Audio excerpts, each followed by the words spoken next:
Olá, amigos internautas, Shalom Aleichem, paz seja convosco. Estamos aqui para mais um programa Café com Orochi, um programa que transmite conhecimentos bíblicos, que é o nosso alvo, transmitir conhecimentos bíblicos, e que também dá a você a oportunidade de servir a Deus e de ter as suas expectativas verdadeiramente sendo cumpridas. Porque no campo que nós vamos abordar hoje, com a Abiezer, que é sobre profecias bíblicas, existem muitos conceitos errados a respeito do fim, muita gente esperando coisa que não vai acontecer, e o nosso objetivo é mostrar, à luz das profecias, como disse Pedro, que as profecias são como uma luz que alumia os lugares escuros, trazer então essa compreensão. Não só nós estarmos preparados para o reino, mas sabermos o que será, o que haverá de acontecer no futuro. Abiezer. Shalom Aleichem, é um prazer estar com vocês mais uma vez no Café com Orochi, no frio de Curitiba. Deve ter muita gente ainda enrolada no cobertor, né? Mas junto com a gente aí para aprender da palavra do Eterno. E é sempre bom o aprendizado, ele nos edifica, nos solidifica em nossa fé e nos dá segurança daquilo que cremos. O homem carrega uma esperança da vida e da vida eterna desde o seu nascimento. As expectativas de uma vida no futuro devem estar embasadas na verdade. Somente a verdade vai confirmar a sua expectativa em relação ao reino futuro do nosso Mashiach. Essa é a finalidade, objetivo e missão de nossa vida em dedicação ao Eterno. Portanto, conhecer sobre o nosso presente e ter certeza do que nos aguarda o futuro, de acordo com a palavra do Eterno, é aquilo que nos move em esperança de vida. Abiezer, no nosso último programa, a gente comentou um pouco sobre a teoria futurista, que prega um rapto secreto, quer dizer que uma vinda do Messias, de Yeshua, e nessa vinda ninguém vai estar preparado, ninguém vai estar atento, todo mundo vai estar despercebido, e vai acontecer então, é o que se acredita, um rapto secreto. As pessoas vão desaparecer. Então acredita-se, por exemplo, num avião, de repente passageiros vão sumir de dentro do avião. O piloto, se ele é um religioso, ele vai sumir, né? E isso é a teoria do rapto secreto, quando ninguém espera. E então isto, de acordo, se isto fosse desse jeito, implicaria numa vinda de Yeshua, porque os textos de Tessalonicenses e outros textos falam que ele enviará os seus anjos, ele virá e enviará os seus anjos, que farão então o arrebatamento dos santos, não para o céu, muito embora eles acreditem que para o céu, não é para o céu, esse arrebatamento é apenas um ajuntamento dos santos, que estão em toda a superfície global da Terra.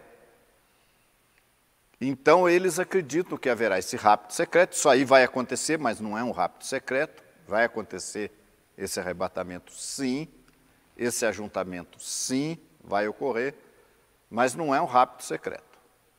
Mas eles acreditam que é, e que esse povo seria transportado para o céu, e aí denominam também de as bodas do Cordeiro.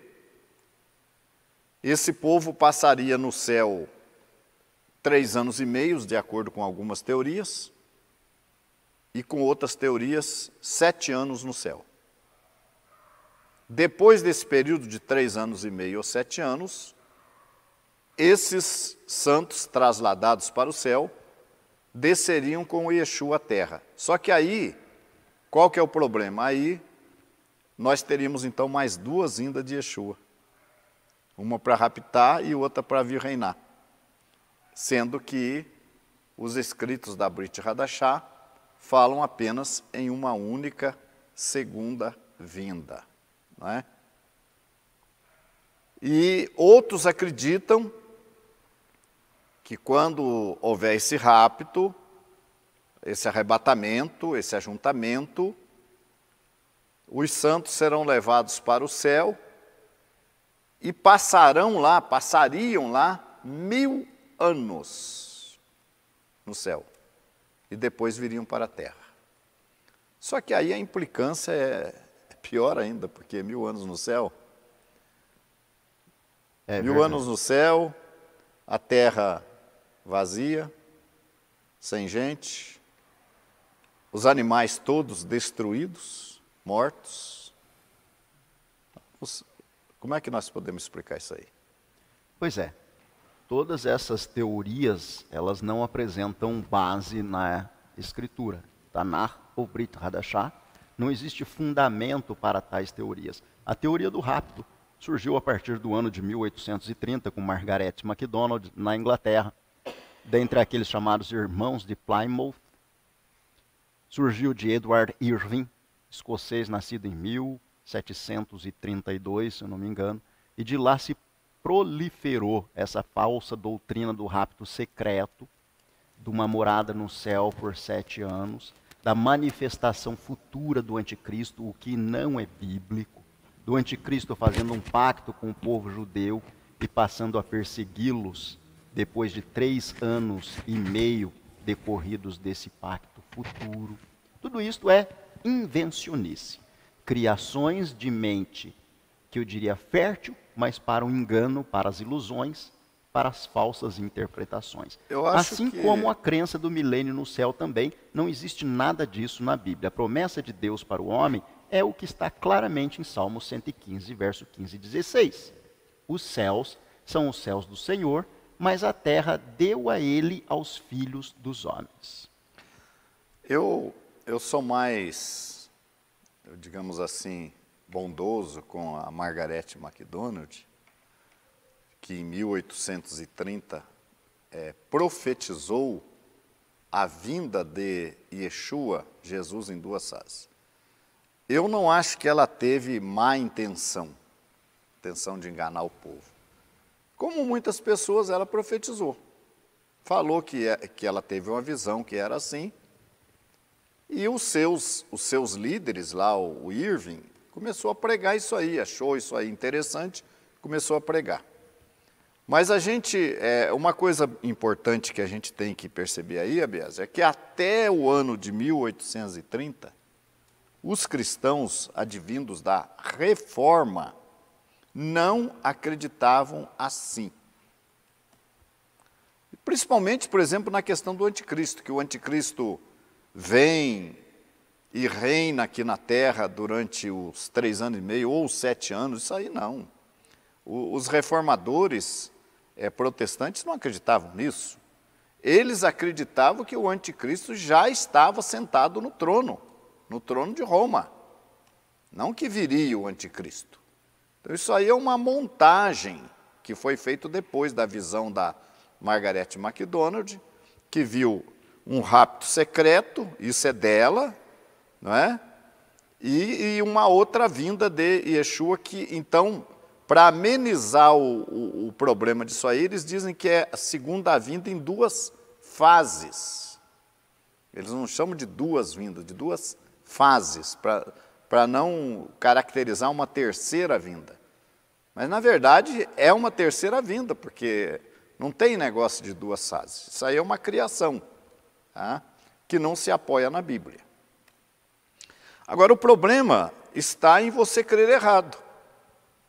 Você crer errado, você ensinar errado, você ter uma expectativa que não vai acontecer. Por exemplo, a grande tribulação. A grande tribulação não vai acontecer. Não vai. O que vai acontecer é a tribulação ou a angústia de Jacó. de Israel, que vai ser, Jerusalém vai ser sitiada pelos exércitos inimigos. Primeiro eles montam uma base no Megiddo, ou no Megido, ou no lugar chamado Armagedon, e de lá eles descem para sitiar Jerusalém e para tomar Jerusalém da mão do povo de Israel. Isso vai acontecer. Então essa angústia, inclusive recentemente o Irã está ameaçando, dizendo que em 7 minutos destrói Israel, com lançamento de mísseis. Então, futuramente, claro que isso não vai acontecer agora, não é porque o Irã falou que ele vai fazer, porque de acordo com a Bíblia, todas as nações vão apoiar uma invasão de Jerusalém sem usar armamentos nucleares, porque eles não querem destruir a cidade de Jerusalém. Então não haverá essa possibilidade de bombardear a cidade de Jerusalém com mísseis nucleares, porque isso destruiria a cidade e isso não está previsto na profecia. Então, quanto a um ataque iraniano contra Jerusalém, isso não é viável. Tá? Então, a crença errada leva à expectativa errada. Bom, nós falamos então que não haverá terra vazia, 1000 anos aqui. Falando um pouco sobre isso, Abiezer, o livro de Apocalipse, o livro de Isaías, profeta Isaías, ele fala de animais que estarão no reino, que o leão comerá palha com o boi, que um menino pequeno, uma criança, os guiará. Que período é esse aí, Abiezer? Esse é o período do reino milenar. Né? Então, tem gente na terra, tem vida na terra? Tem. Isso está na profecia de Isaías, capítulo 11.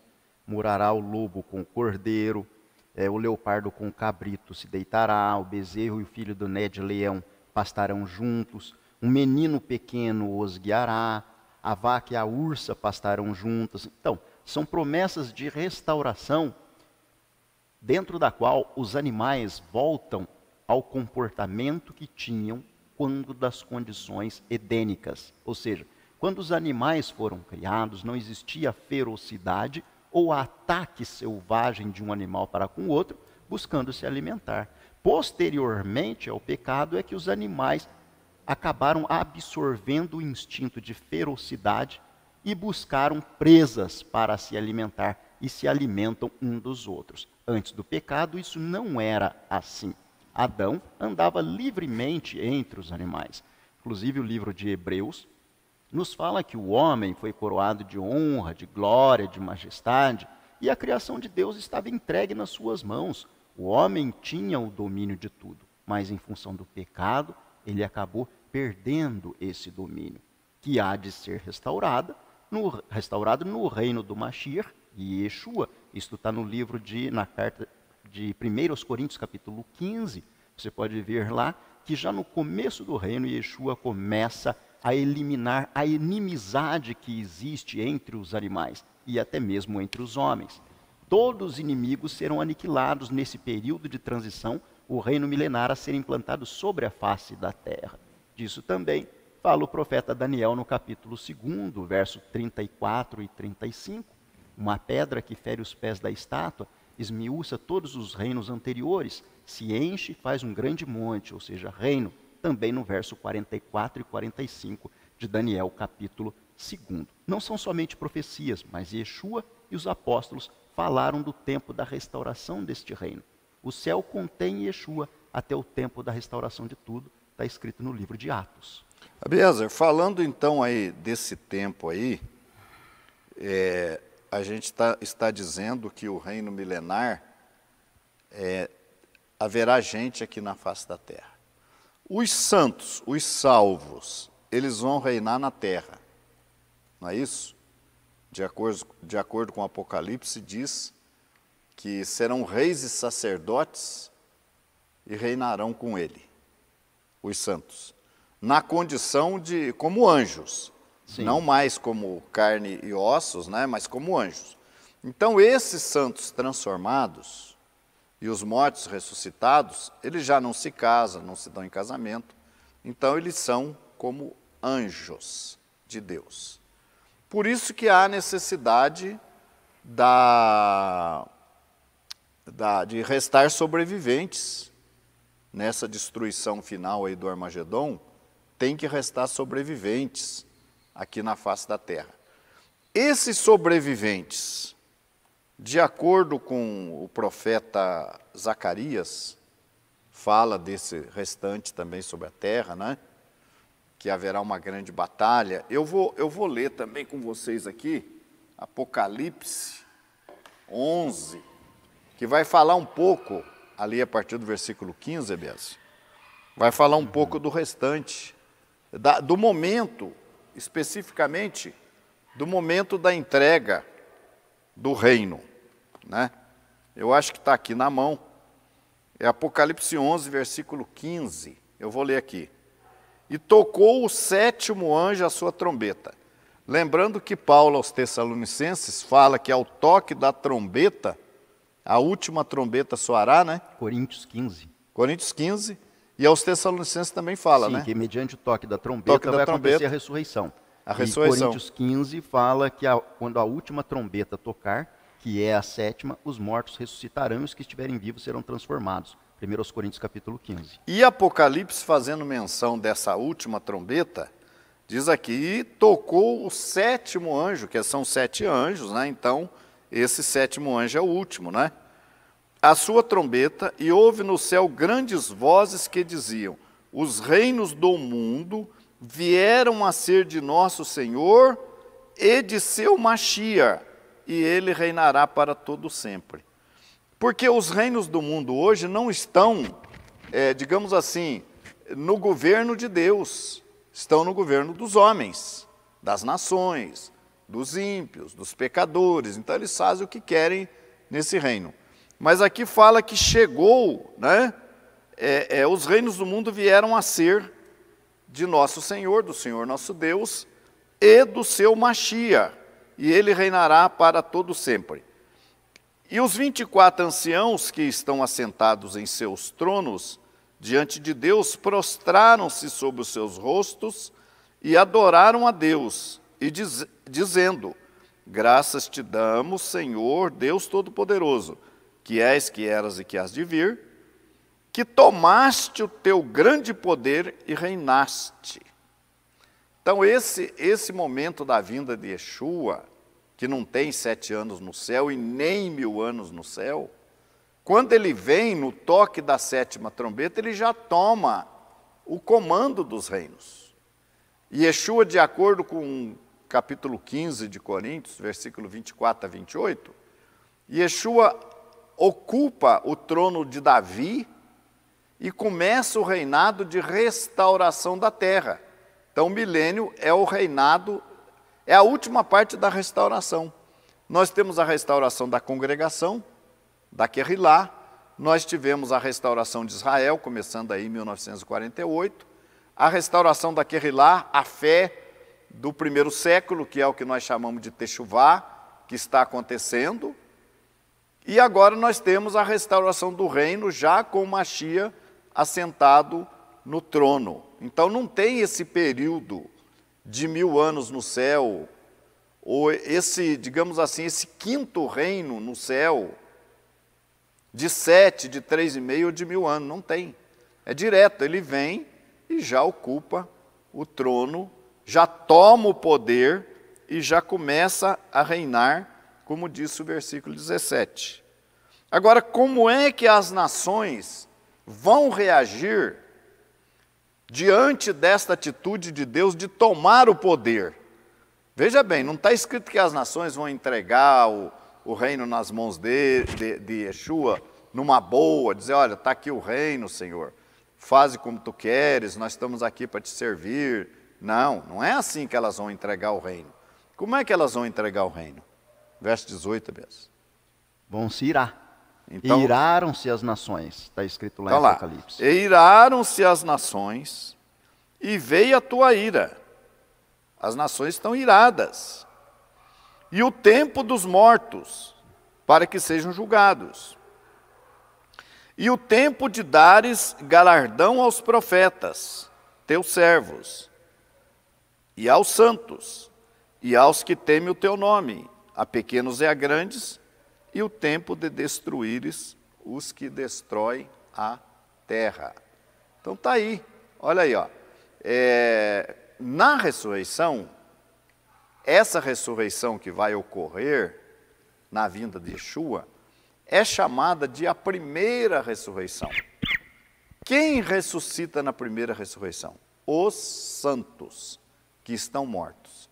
Automaticamente, aqueles mortos que não ressuscitaram já estão condenados, porque já são objeto da segunda ressurreição que vai acontecer depois dos 1000 anos.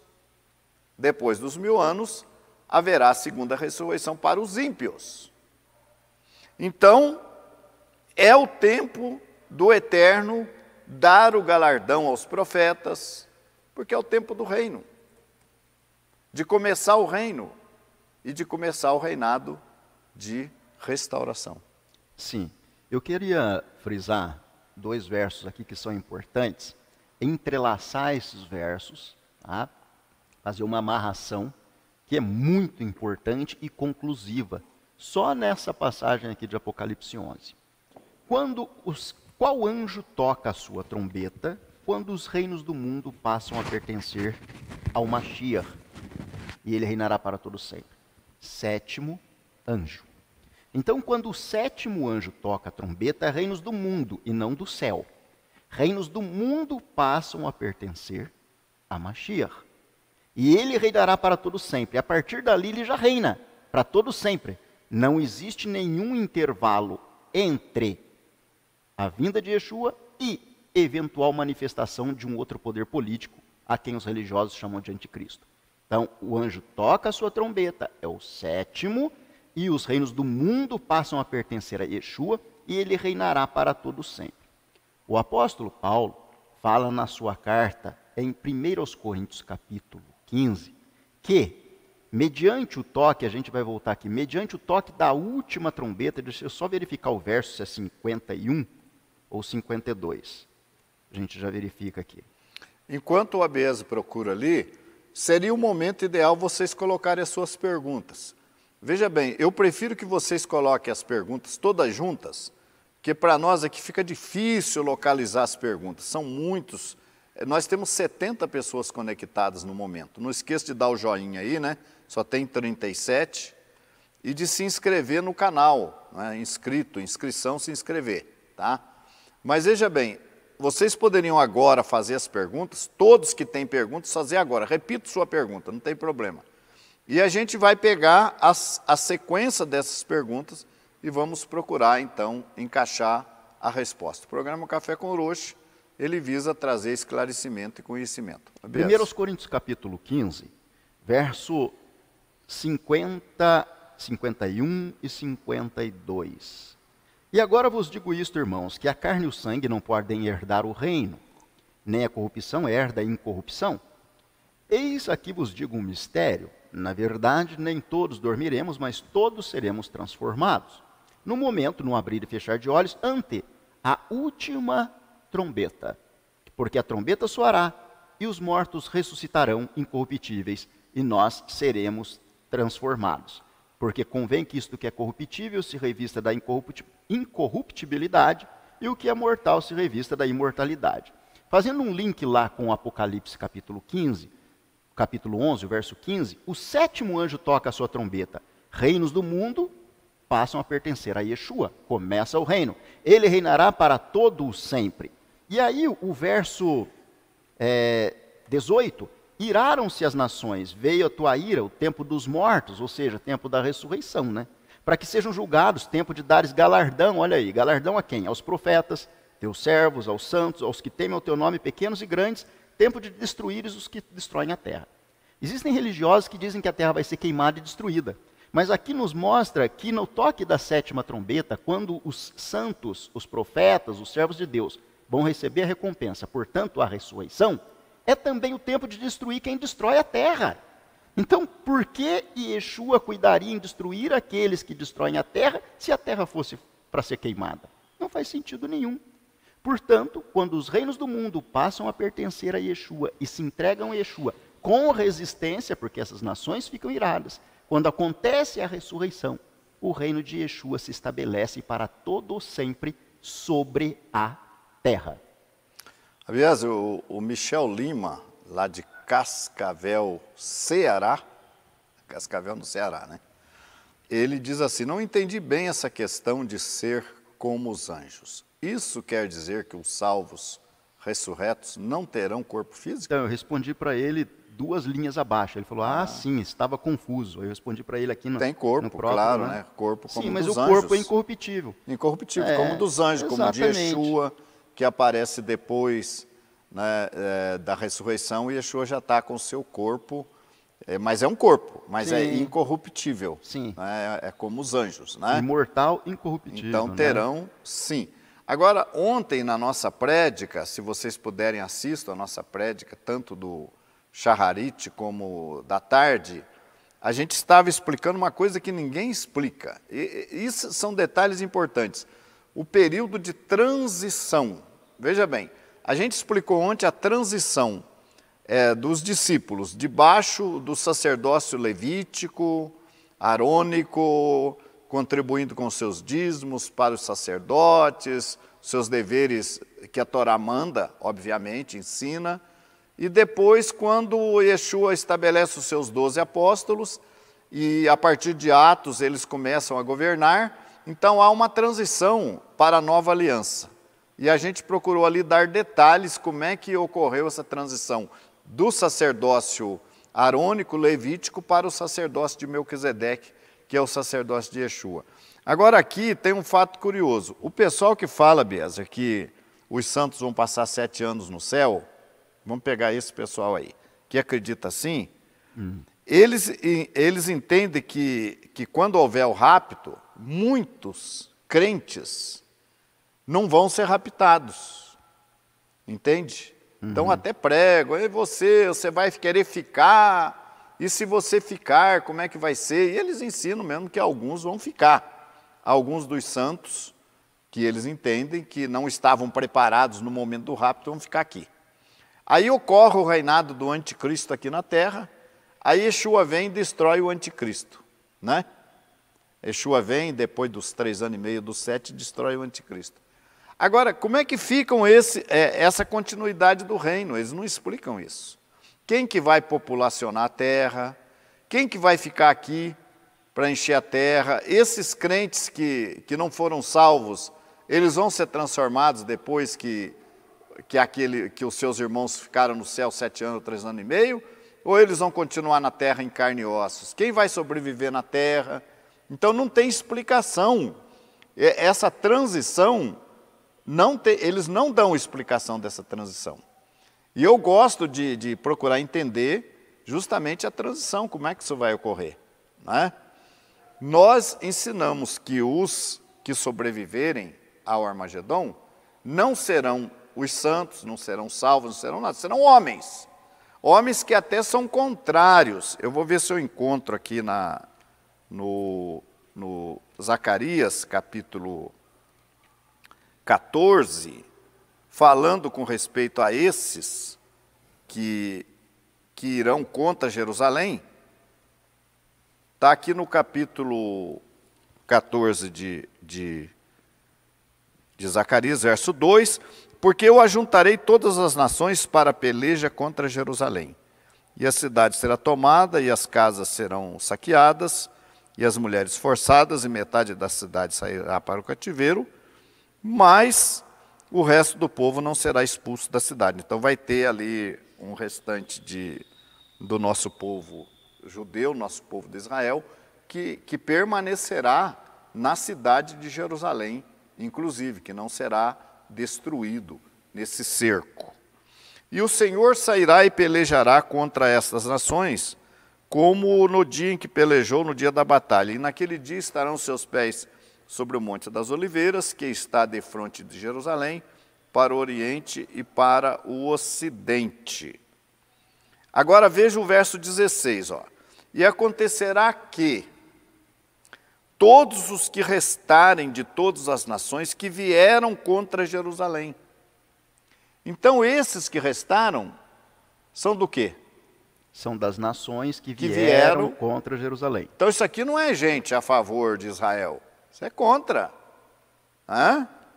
Subirão de ano em ano para adorarem o rei, o Senhor dos exércitos, e celebrarem a festa de Sucote, a festa das cabanas. E acontecerá que, se alguma das famílias da terra não subir a Jerusalém para adorarem o rei, o Senhor dos exércitos, não virá chuva sobre ela.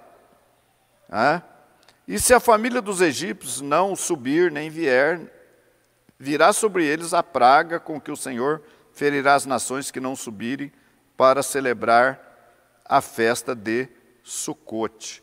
Então isso significa que esse restante das nações não é gente salva, certo? Por que eles vão passar? Eles vão herdar o reino? O Senhor está ensinando aí que as pessoas que não servem a Deus vão herdar o reino. Não, não vão herdar o reino. Eles vão sobreviver. Mas por quê? Porque é necessário que a terra seja novamente populacionada. O Armagedon é uma destruição que ele vai detonar todos os armamentos nucleares que tem na terra. Tudo quanto é arma de guerra vai ser destruída e vai causar destruição na terra, em toda a terra, não apenas lá em Jerusalém. Vai começar lá, mas vai se estender depois. Então, estes sobreviventes das nações, eles irão passar para o reino milenar na condição de homens, carne e ossos, e irão dar continuidade às nações na terra, irão novamente populacionar a terra.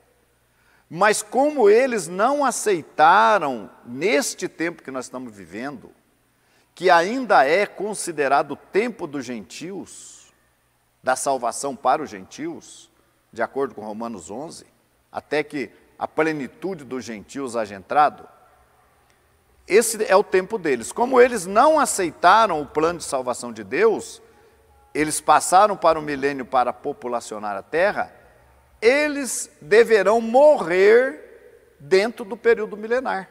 Eles vão morrer, porque eles não serviram a Deus, tá? Eles morrerão.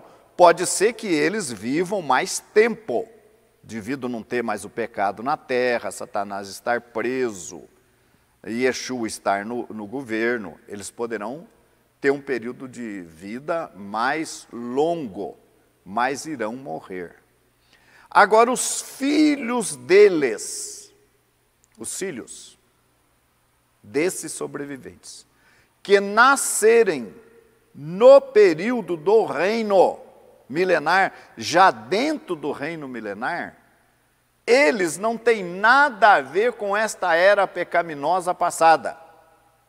Então serão homens e mulheres que não conheceram esse mundo pecaminoso.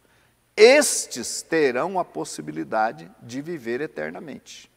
É claro que eles vão comer da árvore da vida, né? Eles vão ter acesso a essa árvore, vão comer, que era o que mantinha Adão e Eva vivos, se o anjo não barrasse o acesso deles à árvore da vida. Mesmo assim, Adão ainda viveu 930 anos, né? Adão ainda conseguiu viver porque com o alimento da árvore da vida. Então, os filhos destes sobreviventes das nações irão continuar a populacionar o planeta Terra e terão a oportunidade de passar para o reino eterno, né, Beazer? Sim. Mas será que todos eles passarão para o reino eterno? Todos os filhos das nações que nascerem no milênio passarão para o reino eterno? Bom, a dependência de passar para um reino eterno vai ser algo arbitrário da própria pessoa. Quem são aqueles que estarão no reino, nós não sabemos.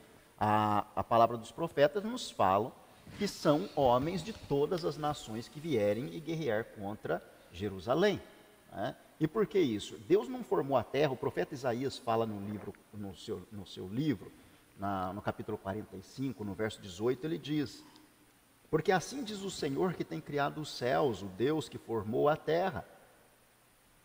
Ele a confirmou, não a criou vazia, mas a formou para que fosse habitada.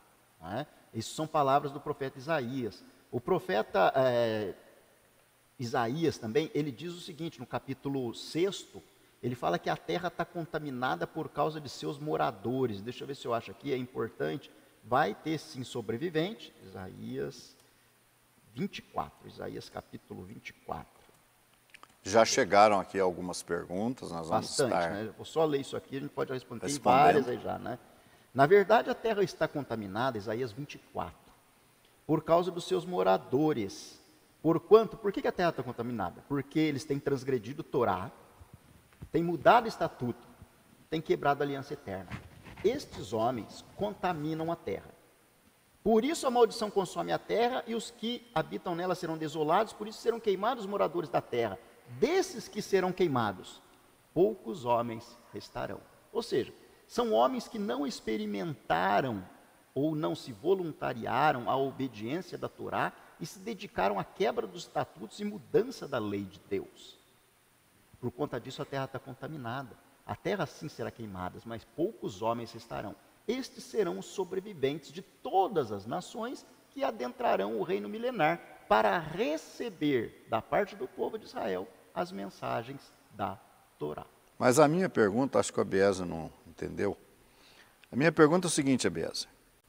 Esses que vão populacionar a terra, não estou me referindo aos que passaram daqui para lá, não. Esses vão morrer.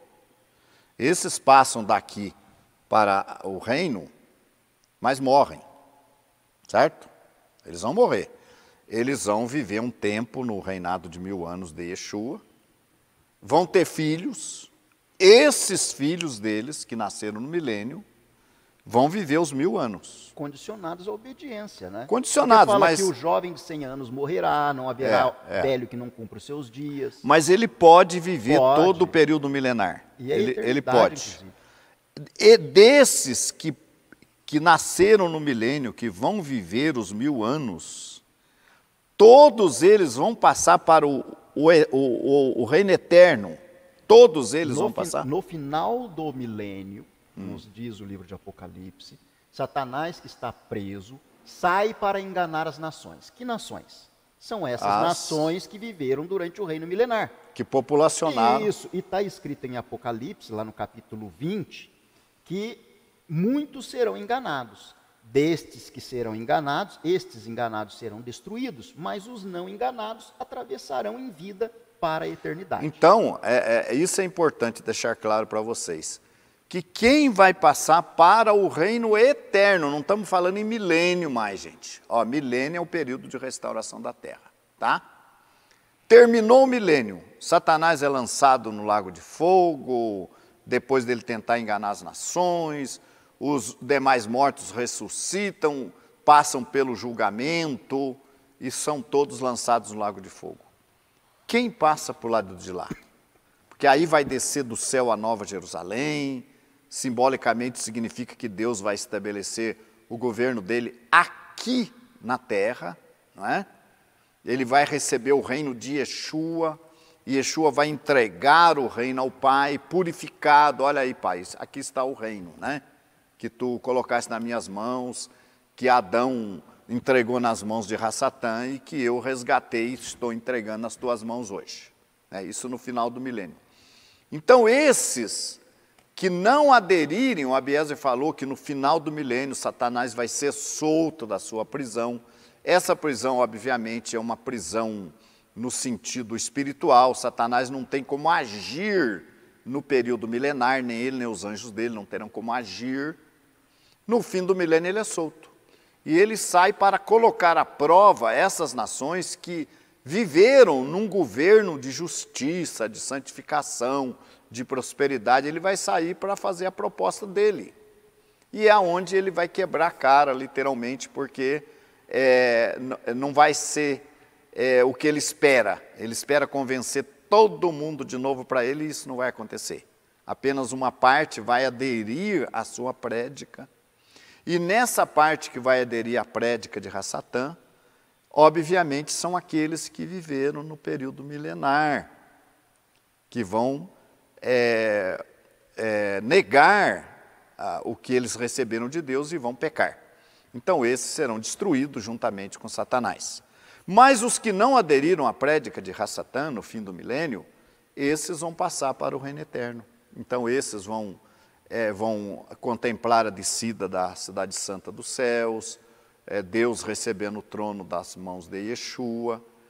E essas nações, elas vão sobreviver dentro da nova terra, né? No judaísmo nós temos os dias do Mashiach e o Olam Rabá. Os dias do Mashiach nós entendemos como o reino milenar. E o Olam Rabá, o reino eterno, né? Então, esses que não aderirem a Satanás irão passar para o Olam Rabá e vão viver também comendo da árvore da vida, né, Bias? Sim. Como era para ser no Éden. Se Adão e Eva, se Deus não tivesse colocado ali um anjo bloqueando o caminho à árvore da vida, Adão e Eva estavam vivos até hoje, pecando tudo. Então Deus bloqueou. Mas as nações irão sobreviver comendo da árvore da vida. É verdade. É responder as perguntas? Tem Vamos várias lá. agora Ver, aí, né? Vamos ver aí, Bessa. Várias agora aí. Vamos ver como é que estão as perguntas. Vamos ver aqui. Bom, tem várias, né? Tem várias, vamos ver. Eu acho que, nossa, acumulou aqui. Vamos dar um ponto de interrogação aqui. Acho que do Levi, eu respondo do Levi, o senhor responde a próxima ali, que é do José Gomes. Já leio do José Gomes. O Levi lhe pergunta: olá, Rabino, tem uma nação entre todas as nações? Tem uma nação entre todas as nações, que quando Hashem tomar o reino estará contente e não estará irado e revoltado? Não, não tem, né, Levi? Está escrito lá, e iraram-se as nações. Então, não tem nação que vai estar feliz e tal, as nações estarão iradas e vão guerrear contra Jerusalém. Por isso diz o profeta que restarão homens de todas as nações que vierem contra Jerusalém. Isso está bem claro na palavra do profeta, né? Mas lá em Apocalipse capítulo 11, o verso 18, fala assim: damos-te graça, ó Deus, porque tomaste o teu poder e reinaste. Quando você toma alguma coisa, isso já denota que aquilo lhe pertencia outrora e constitui o seu direito resgatar. Por isso as nações que vierem contra Jerusalém, diante da sua ira, terão o seu poder tomado, restaurado por Deus e entregue nas mãos de Mashiach, para que ele possa começar então o seu reino sobre a face da terra. José Gomes, achou a pergunta dele? Achei. Em relação ao ditador anti-Mashiach. O anticristo, né? Anti-Mashiach. Como será esse episódio? O tão falado chip será realmente a marca da besta? Desde já agradeço. Veja bem. Vocês lembram quando surgiu o código de barras? Lembram? Quando surgiu o código de barras, houve aquela especulação, é a marca da besta. Porque o código de barra vai estar em todo o produto e você não vai poder comprar e nem vender se não tiver o código de barra. É a marca da besta, né? Quando surgiu aí o Lula, presidente, de barba, é o anticristo. Agora já tem gente achando que o Bolsonaro é o anticristo. São especulações, puras especulações infundadas. O tal do chip, que diz que vai ser colocado na mão. Se isso vier a acontecer, não vai ter problema nenhum. Todo mundo vai deixar, até esse pessoal que está falando que o chip é a marca da besta, vai deixar botar na mão dele. Porque vai ser uma maneira de identificar as pessoas. Quem sabe, eu não sei se isso vai acontecer, uma maneira de trazer segurança. Porque, por exemplo, se você for raptado, né, por bandidos, eles vão rastrear você e vão saber onde você está. Então, é uma medida de segurança, uma medida de identificação. Não tem nada a ver com a marca da besta, tá? Nem o código de barra era a marca da besta, nem A ou B é o anticristo, tá? Então, com referência a isso aí, nós vamos dizer o seguinte: o anticristo, ele já está no poder desde que começou a apostasia, lá no 4º século. O anticristo está no poder. Claro que ele se consolidou, nós entendemos que vai até o ano de 500 e alguma coisa, a consolidação do poder do anticristo. E aí ele começa a reinar, absoluto, até o período em que ele é deposto do seu cargo. Esse líder religioso, que eu não quero comentar aqui, detalhar, ele é deposto do seu cargo, ele é humilhado, e se cumpre então o período de 1260 anos, ou dias proféticos. O anticristo já está no comando, então, desde que entrou a apostasia no quarto século. Isso aí faz tudo parte desse raciocínio que eu falei depois de Margaret MacDonald, que começou a se criar todas essas ideias de que a 70ª semana de Daniel ficou por fim. É outro erro. As 70 semanas de Daniel, elas são sequenciais, não pode separar a semana 70 da 69, não pode. Então a semana 69 deu no Mashiach ali, quando Yeshua chegou. Cumpriu a semana 69 e começou a 70, 7 anos. No meio da semana Yeshua morreu, então ali se cumpre o que está lá em Daniel. Tá? As 70 semanas se cumpriram literalmente até os dias de Yeshua. Tá? Não tem uma semana desprendida da 69, não tem sentido desprender uma semana da 69 e jogar para o fim. Então isso é pura especulação. O anticristo já veio, já está no poder, não vai reinar coisa nenhuma. O próximo reino que nós teremos é o reino do Mashiach e não do anticristo. Então, esquece esse negócio de que vem anticristo, não vem anticristo nenhum. O anticristo já está aí. A marca da besta. A marca da besta são todos os ensinamentos provenientes do paganismo, que estão presentes nesse poder político-religioso que se estabeleceu a partir ali do quarto século. Os ensinamentos ali, se você quiser, por exemplo, eu diria, o domingo é marca da besta, o Natal é marca da besta, a imortalidade da alma é marca da besta. O que mais que nós diríamos? Morada no céu. Tudo que foi inventado pela religião romana e que foi colocado na mente das pessoas, na testa é na mente, e nas mãos é porque não se faz, ou se faz uma obra, é a marca da besta. A marca da besta está aí. O período que não podia comprar nem vender já passou, que foi aquele período em que a congregação de Yeshua, sobrevivente, depois que começou a perseguição contra os santos, essa parte sobrevivente teve que viver isolada da sociedade. Foi o período que não podia comprar nem vender, praticamente esse período de 1260 anos. Então, isso é profecia cumprida. Quem nos pergunta é o José Gomes, né? O tão falado chip, tranquilo. A gente não sabe se vem, mas se vier, tem nada a ver com marca da besta, tá? A marca da besta tem a ver com religião, com crença, com fé, com apostasia, com ensinamentos que estão dentro da mente das pessoas. As pessoas acreditam nisso aí. Então é muita especulação, como os Illuminati, que estão no comando hoje, os Illuminatis dominam o mundo, estabelece quem vai ser o governo daqui e dali, isso tudo é pura especulação. Tá? Então, eu acho que essa pergunta, vamos ver se tem mais alguma aqui. Eu respondo a próxima, vamos fazer aleatória assim, né? Eu respondo da Raquel.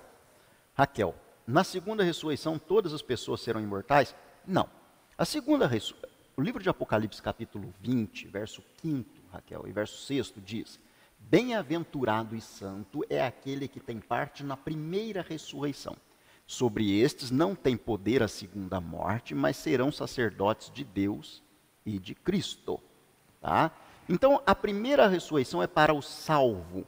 Não existe a emissão de juízo para a condenação. Aqueles que servem a Deus, creem em Yeshua, são seguidores da verdade, remidos através do Cordeiro, são salvos e ressuscitam na volta de Yeshua, mediante o toque da 7ª trombeta, que é também a última, conforme disse o apóstolo Paulo em 1 Coríntios capítulo 15. Os que serão julgados serão os ímpios ou os salvos? Já respondi, serão julgados os ímpios. Quando? Após o reino milenar. Os ímpios ressuscitam para serem julgados e destruídos. Isso está em Apocalipse, capítulo 20. Haverá julgamento e condenação juntamente com o diabo? Apocalipse, capítulo 20, nos mostra que, ao terminar o milênio, as nações enganadas irão cercar Jerusalém e serão destruídas. Ocorrerá então o que se chama segunda ressurreição, que são daqueles homens que não serviram a Deus, que ressuscitarão para serem julgados e destruídos. Ora, por que ressuscitar alguém que já não vai viver? Para se cumprir o que se chama justiça de Deus. As pessoas saberão o porquê estarão sendo condenadas. Deus trabalha dessa forma. E após a destruição dessas pessoas, o diabo, nos fala a palavra de Deus, a morte, a besta, serão lançados no lago de fogo para destruição definitiva.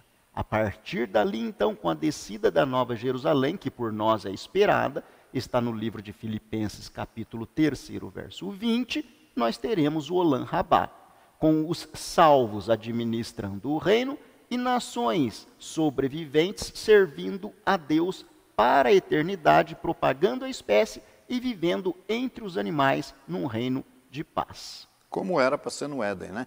Sim. Lembrando também o seguinte, o Abiesa citou aí, né, para Raquel, que sobre estes não tem poder a segunda morte, né?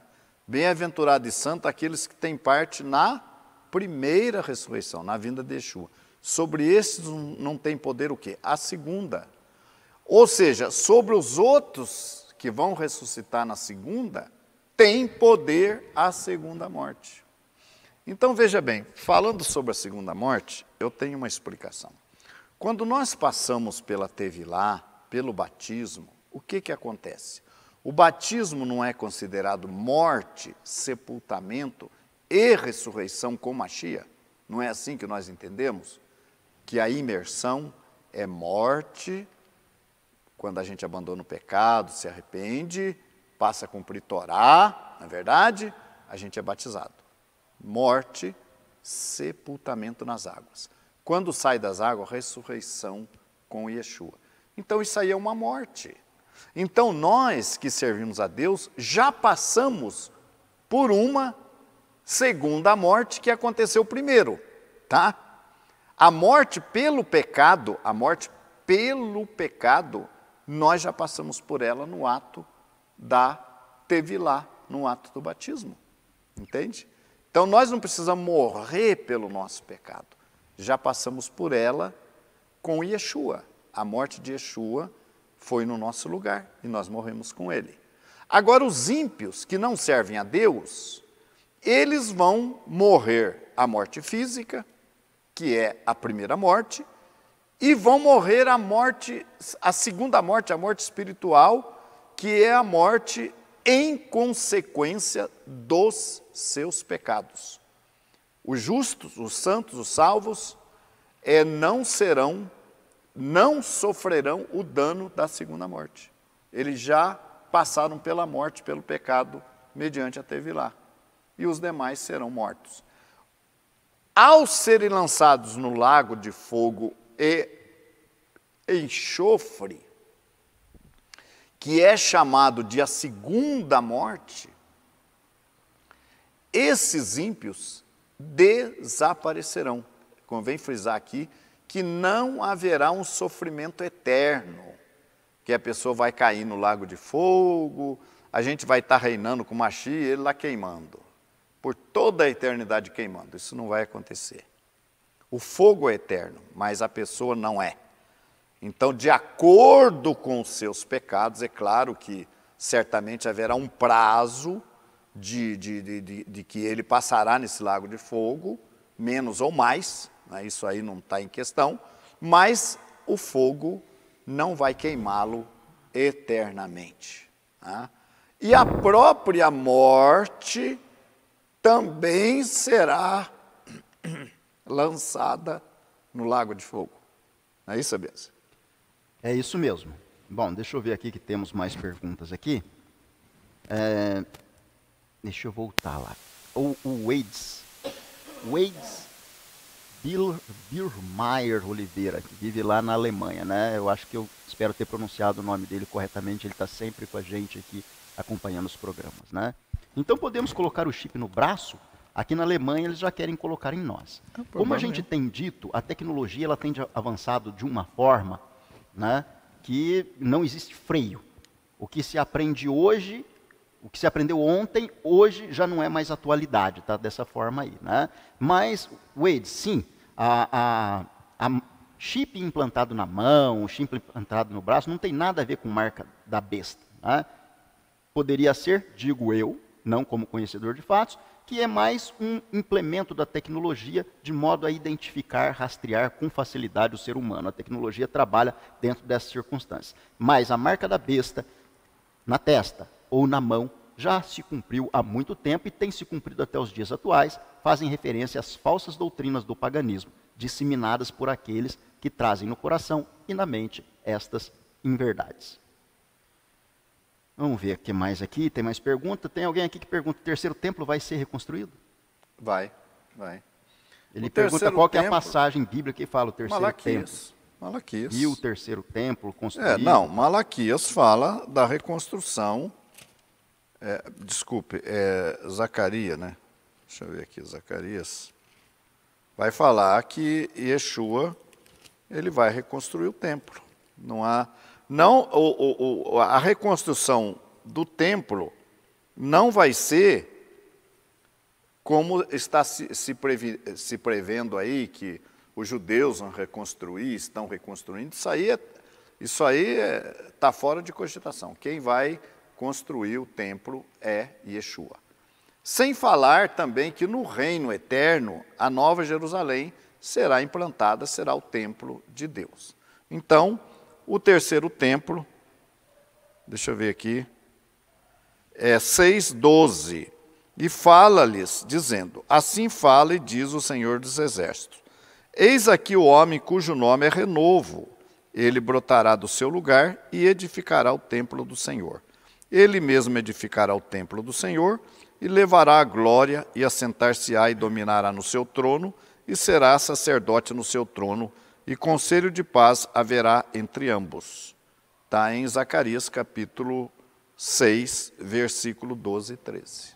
Então está aí que o renovo, que é Yeshua, nós sabemos, que é o Mashiach, reconstruirá o templo. Vamos ver aqui, eu perdi aqui já o Vanderlei, né? O Vanderlei, vamos responder, né? Shalom, muitos dizem que se salvarão gente de todas as igrejas religiosas. Como será isso? Eu acho que a gente pulou um pouco aqui, né? Eu segui aqui. Eu já respondi aqui. A próxima é do Vanderlei. Levi. É o Vanderlei. Raquel Gonzaga, ela perguntou da segunda ressurreição, aí tem o Vanderlei. Shalom, muitos dizem que salvarão gente de todas as igrejas. Não é assim, Vanderlei. Não é. O apóstolo Paulo, na sua carta aos Efésios, ele diz que apresentar-se-á a Yeshua mulher, uma mulher imaculada, sem mancha, sem rugas. Tá? Então, do casamento de Yeshua com a sua congregação, com o seu povo, espera-se, de acordo com os ensinos da Brit Hadashah, que seja apresentada a ele uma noiva. Essa noiva é o povo de Israel. Tá?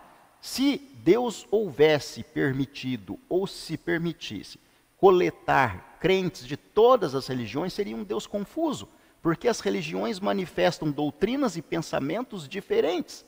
Então, deveria existir um Deus que concorda com todas as religiões, independente das diferenças de suas crenças. E não é assim. O livro de Deuteronômio nos fala, ouve Israel, o eterno vosso Deus, o eterno é um. Yeshua falou, aquele que me ama guarda os mandamentos, será amado de meu Pai. O apóstolo Paulo fala que será apresentado a Yeshua uma mulher imaculada, sem mancha, sem ruga. Isso mostra um povo que é obediente aos mandamentos, mitzvot de Deus, que serão apresentadas a Yeshua, e principalmente uma esposa israelita. Yeshua é um judeu. Então, o povo que representa a esposa e que há de ser apresentada a Yeshua como a sua futura noiva no seu advento para implemento do reino, é a nação israelita obediente à Torá, credora dos mandamentos de Deus e que alcançou a salvação nos méritos de Yeshua, nosso Salvador. Então aqui tem pergunta que não tem nada a ver. A pergunta se na cidade dela não tem carne sem sangue. O que fazer? Come peixe, peixe limpo, pode ser comido, né? E depende, às vezes até tenha, né? Carne kosher. E com o tempo, eu já disse, nós estaremos ensinando as pessoas da nossa comunidade a fazerem o abate, pelo menos de frango, o que é uma coisa mais simples, né? Claro que poderemos ensinar dos outros também, mas isso numa época futura, né? Porque tem uma série de condições. Vamos ver se nós temos mais alguma pergunta aqui, deixa eu ver. O Chip, o Abias já respondeu, não é? O povo de Israel exercerá o papel de nação sacerdotal desde o início do milênio, vai continuar exercendo o seu papel, ensinando a Torá às nações. Esse será verdadeiramente o tempo em que Israel cumprirá o seu trabalho, né? O que mais que nós temos? Acabou? Eu acho que sim, já respondi lá no final do Ricardo, né, que ele fala que nesse período poderia existir salvação pela graça. Já respondi o internauta aqui dentro do chat mesmo.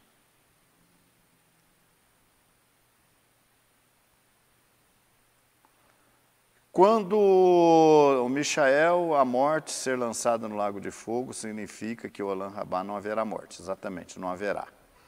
Esse período de pecado, gente, esse período vai encerrar no fim do milênio. Tá? No fim do milênio, encerra Satanás. Quer dizer que Deus permitiu a existência do diabo até o fim do milênio para permitir que ele provasse que ele não era capaz de fazer aquilo que ele havia proposto desde lá do Éden. Lembrando que um dia para Deus, 1000 anos para Deus é como um dia. Para Deus não passou tanto tempo assim, né? 7.000 anos, 7 dias passou uma semana para Deus, né? Mas Deus vai dar uma oportunidade para Satã provar que ele estava errado, né? Deus vai dar essa liberdade para ele, e vai dar para ele a liberdade também de ver que num tempo em que todos servem a Deus, em que todos experimentaram qual é a santa, perfeita e agradável vontade de Deus, que nem todos irão ouvir a sua pregação diabólica, que é o que vai acontecer no fim do milênio, quando ele vai sair a enganar as nações que se formaram aqui na Terra, e ele não vai ter esse sucesso que talvez ele pense que ele teria. Mas fim do período milenar, Satanás lançado no lago de fogo e enxofre, os ímpios julgados lançados no lago de fogo e enxofre, e a própria morte lançada no lago de fogo e enxofre, acabou o pecado, acabou a rebelião, o mundo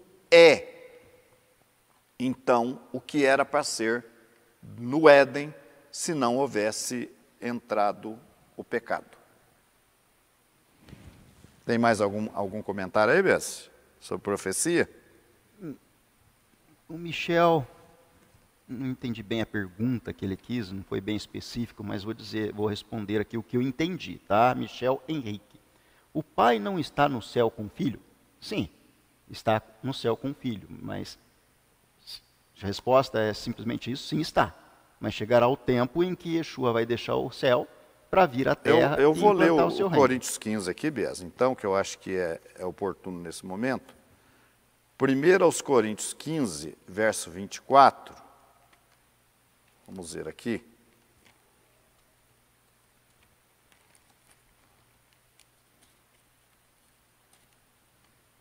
Diz assim. Eu vou ler um pouco antes.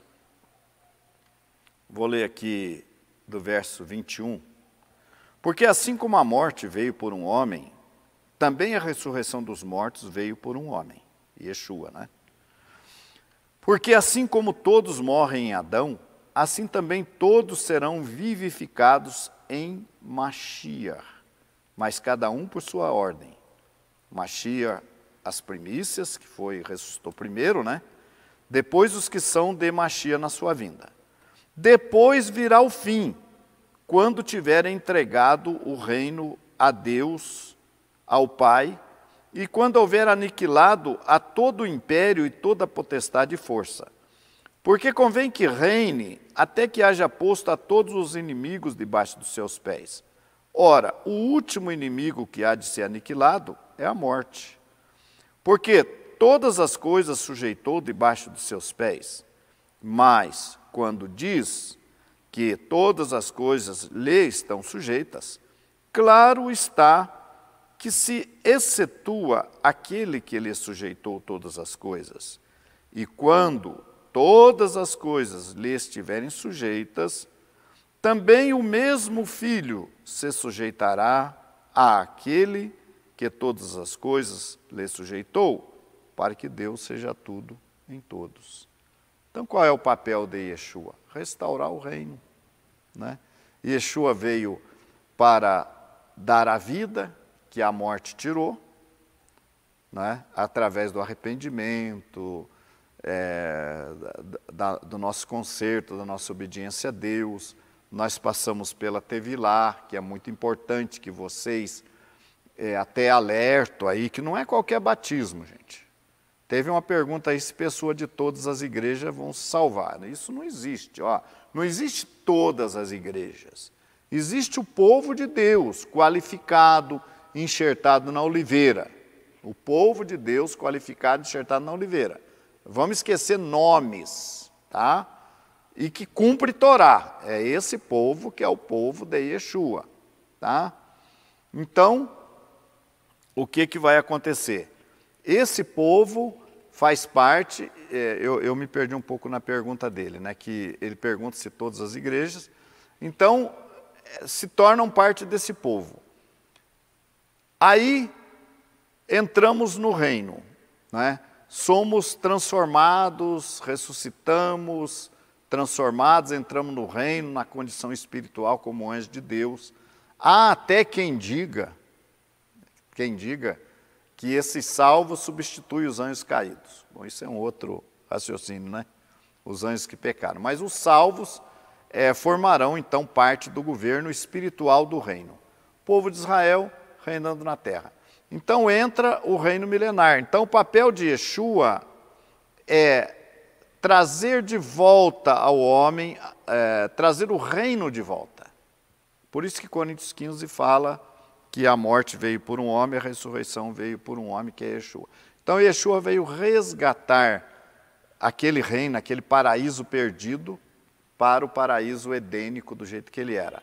Então, a obra de Yeshua hoje, ele está sentado à direita de Deus, nos céus, como nosso sumo sacerdote, intercedendo por nós, até o tempo da restauração de todas as coisas, como diz Pedro em Atos, que fala desse tempo. Quando chegar esse tempo, Yeshua vem, assenta-se no trono de Davi e começa a vencer todos os inimigos de Deus. Como disse Paulo em Coríntios 15, convém que ele reine até que haja posto a todos os inimigos debaixo dos seus pés. Ora, o último inimigo que há de ser aniquilado é a morte. Então, quando a morte for aniquilada, lançada no lago de fogo, que foi introduzida ali no Éden por causa do pecado, Yeshua cumpriu o seu trabalho. Ele entrega o reino a Deus, o Pai. Não há mais morte, não há mais pecado. O mundo está do jeito que era para ser desde o princípio. Vamos ver se tem mais alguma pergunta? Não, só uma consideração do Roche César ali, né, que não é pergunta na verdade, para estarmos atentos. Alguém citou 144 mil, aí o Roche Levi já respondeu que 144 mil são a referência somente aos israelitas. E selados no começo. Sim. É muito importante porque essa teoria futurista aí do anticristo fala que nesse período do anticristo aqui na Terra, seriam marcados 144 mil. Errado. 144 mil são primícias. Eles foram assinalados, a conclusão dos 144 mil se deu ali quando Cornélio foi salvo. Até ali, Yeshua tinha dito para os seus discípulos que eles deveriam ir primeiro às ovelhas perdidas da casa de Israel. Então, quando cumpriu esse período ali em Cornélio, começou a salvação da grande multidão. Ali encerrou a contagem dos 144 mil que são das 12 tribos de Israel. E são primícias. Primícias quer dizer o quê? Primeiros frutos. Então não é no fim. Se fosse agora o selamento dos 144 mil, fosse agora na vinda de Yeshua, então não era primícia. Isso não é primícia, isso é colheita final, né? Então, são profecias cumpridas. Os 144 mil de todas as tribos de Israel fazem parte dos eleitos, e depois os gentios enxertados também fazem parte dos eleitos. Mas então, o que nós concluímos aí? Que é muito importante que você, internauta, que você não tenha só esse conhecimento, mas que você tenha a sua segurança.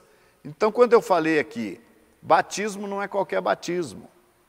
Então, muitas vezes você está num segmento religioso, você recebeu lá um batismo, mas você não estava cumprindo Torá, você estava em pecado, porque pecado é a transgressão da lei, você estava em pecado, como é que foi remido um pecado que você estava vivendo nele?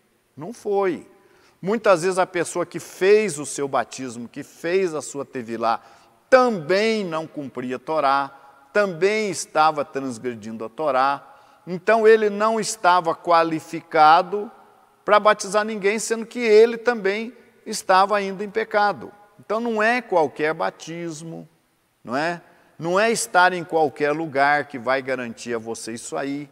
Então é cumprimento da Torá, obediência da Torá, e aí você vai estar preparado para receber a tevilá. Mas você vai ter que receber a tevilá, a imersão, das mãos de alguém que também está cumprindo Torá. Caso contrário, o seu batismo, a sua tevilá, não atendeu os objetivos, nem de Deus e nem seus. Nem de Deus porque aquele batismo não era adequado, aquela pessoa não estava preparada para fazer. E nem o seu porque você queria remissão de pecados e você também estava pecando ainda, desobedecendo a Torá. Então, é ser batizada. Nós oferecemos para todos o nosso curso de conversão. Eu quero agradecer aqui também a alguns que estão contribuindo aqui, né? Que estão batendo aqui embaixo nesse símbolo que tem um S, que diz, mostre que você apoia o Rei Davi Live. E eles clicam ali, aí abre um cadastro, ele preenche e faz a sua contribuição online. Eu quero agradecer aqueles que estão contribuindo. Aqui, deixa eu ver se eu tenho o nome dele aqui. Cleiton. É muito obrigado, Cleiton, pela sua contribuição. Ele sempre tem contribuído, né? Então é isso. Você deve tomar essa decisão na sua vida, não é? Nós oferecemos um curso de conversão, a fé judaica de Yeshua, não ao judaísmo tradicional. Se você quer se converter ao judaísmo tradicional, não é conosco, tá? Nós oferecemos uma conversão ao Deus de Israel e ao judaísmo do primeiro século, praticado na congregação do primeiro século de Yeshua. Então, você pode fazer o Shiur Conversão, que é o nome do curso. Nós estamos na 7ª lição. Você pode assistir às aulas anteriores. Entra aí no Orher Davi, nesse mesmo canal, e procure Shiur Conversão. É muito importante que você bata aí embaixo na inscrição e no sininho, que aí toda a gravação, todo o YouTube, gravação nova, você fica sabendo, né? Então você faz aí essas 7 lições que nós passamos com tranquilidade. Quarta-feira à noite tem a 8ª lição, você vai fazendo, e você vai ter oportunidade de ter um conhecimento necessário para você fazer a sua conversão, receber a tevilá, né? Nós vamos providenciar a sua tevilá. Você vem aqui em Curitiba, ou a gente dá um jeito de atender você aonde você está, e você vai estar preparado. Ah, não tem a sinagoga na minha cidade. Isso não tem problema. Vocês sabiam que mesmo no judaísmo tradicional não tem sinagoga em todo lugar? Não tem. Então, eu posso servir a Deus na minha cidade sem ter a sinagoga? Pode. Vai começar com você. E uma das soluções seria você acompanhar as transmissões ao vivo, não é? Nós temos transmissões no Shabat ao vivo. E também assistir os vídeos. Nós temos aí centenas de vídeos no YouTube que você vai... Então você vai poder levar uma vida religiosa e servir a Deus mesmo não tendo a sinagoga na sua cidade ou no seu país. Nós temos pessoas aí em outros países que estão nos acompanhando também. Recentemente o Abiezer e eu, nós estivemos na Namíbia, né, Abiezer? Na África. Nós temos trabalho em Angola, na África, em Namíbia, em Joanesburgo, na África do Sul, nós temos gente também. Então, nos Estados Unidos, nós temos lá o Urosh Sion, que está trabalhando com a mesma mensagem. No México, o Urosh Micael. Na Argentina, o Urosh Ocheia, né? Então, nós procuramos fazer o máximo para ajudar a todos vocês. Seria bom, colocou aí o canal Rio David, colocar o nosso telefone aí também. Já pôs, né? Já colocou, né? Então, a Abiezer tem mais alguma coisa para dizer ou vamos concluir o nosso programa? Me despedir dos internautas, agradecendo aí a sua presença, sua colaboração e em ter tomado o café conosco nessa manhã. É sempre um prazer estar com vocês, juntos, aprendendo da palavra do Eterno. Obrigado pela sua presença, esteja sempre conosco. Um grande abraço a todos. Lehitraot. Até a próxima oportunidade. Nós ficamos felizes de poder atender todos vocês, responder as suas perguntas. Esperamos vocês conosco no nosso curso de conversão, quarta-feira, às 7h30 e em todas as nossas transmissões. Tenham todos uma Shavuot Tov, uma boa semana e Shalom, Shalom.